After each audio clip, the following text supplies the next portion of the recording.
Hi. Well, today we're going to do another one of these Can You Identify These Guns videos. And for anybody that hasn't seen one of these before, I just put some guns out on the cleaning table and see how many of them you can identify without being able to clearly see the markings on them. Just a fun little game to play. You let me know in the comments how many of them you got right. Today I've got 3 old 22 rifles out here. And generally these are the kind of guns you find at a gun shop for $150, $175. But you know, these days most anything that will shoot will bring $150. But that's not quite the case right now.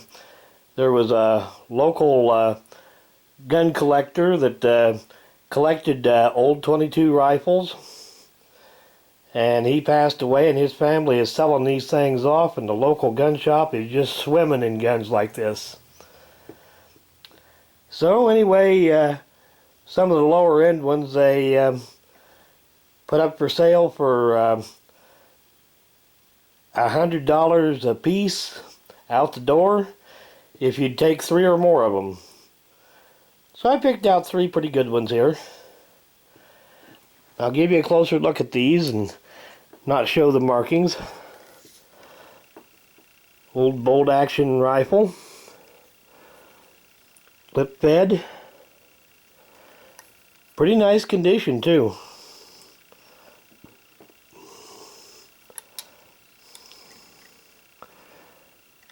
These are might be kind of hard to identify because so many of these look alike.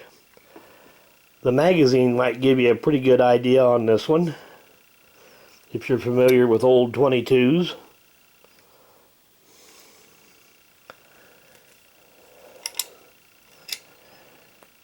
Pretty nice gun for $100.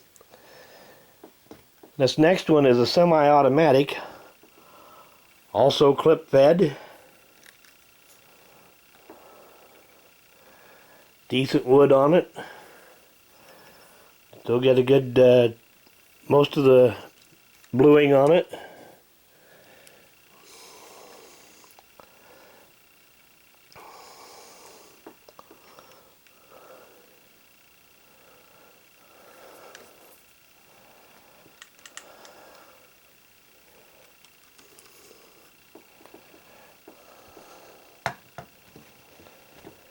Now this one here is a little bit older than the other 2.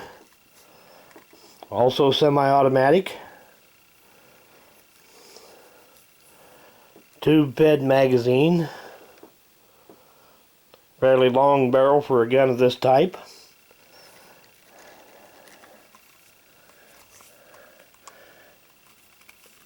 And that crude ancient little bitty scope ought to give you a little bit of an idea of just how old this gun is.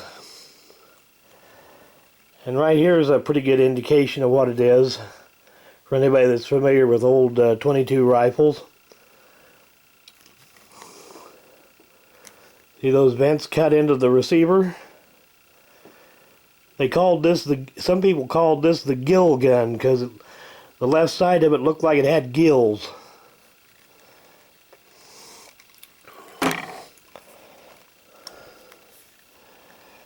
Here's another little hint as to what it is. See the bolt handle here? That can be pulled out or pushed in.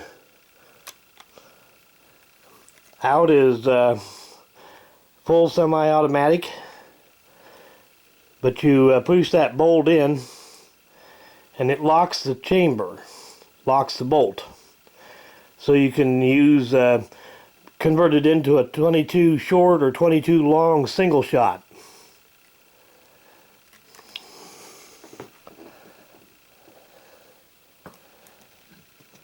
The idea of the gills was to allow some of the excess gas and burnt powder to escape from the receiver to help keep the gun cleaner.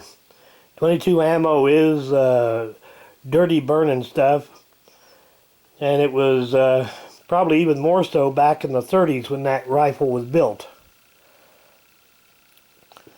Now, I don't want to make the video too long, so I'm going to give the answers here in a little bit. So if you think you need a little more time to think about it, go ahead and pause the video now.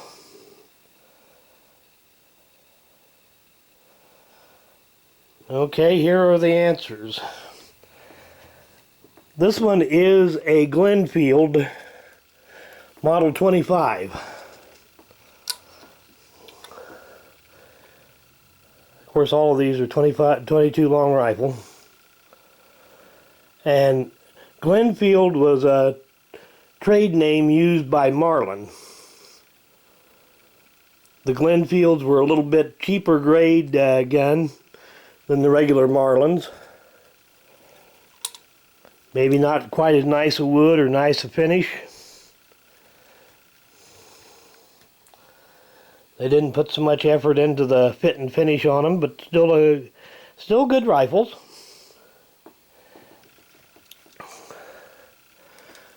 Now this one here is a Western Field, Model 828.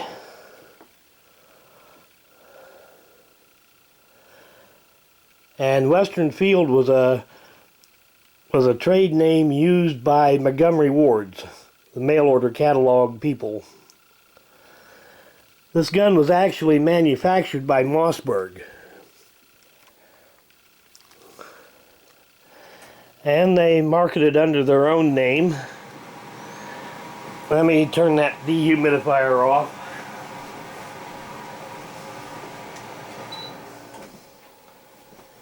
Make it a little easier to hear. But Mossberg also marketed this gun under their own name as the Model 353.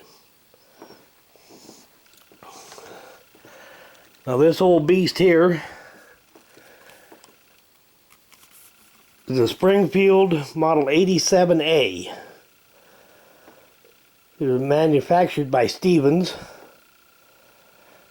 and they also sold them under the Stevens name as the Model 87A as well. And the gills on this thing, it must have been a reasonably good option. They made this gun for something like 30 years without changing it.